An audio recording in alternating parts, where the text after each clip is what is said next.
Hi, ఇది మీకు తెలుసా?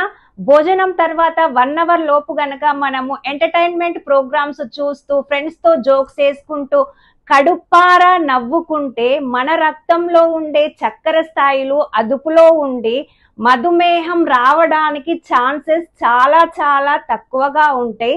అంతేకాకుండా బాధల నుండి ఉపశమనం కలిగించే ఎండార్ఫిన్స్ అనే హార్మోన్స్ మనకి ఎక్కువ రిలీజ్ అయిపోయి ఎక్కువ హ్యాపీగా ఉండడానికి చాలా చాలా ఉపయోగపడతాయి.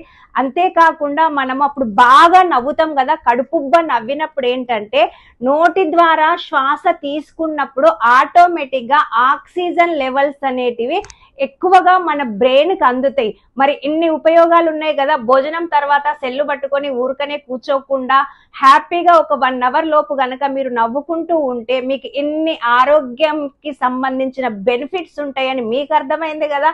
సో ఇలాంటి వీడియోస్ కోసం మా ఛానల్ని లైక్ చేయండి, షేర్ చేయండి, సబ్స్క్రైబ్ చేసుకోవడం మాత్రం అస్సలు మర్చిపోకండి. ఓకేనా?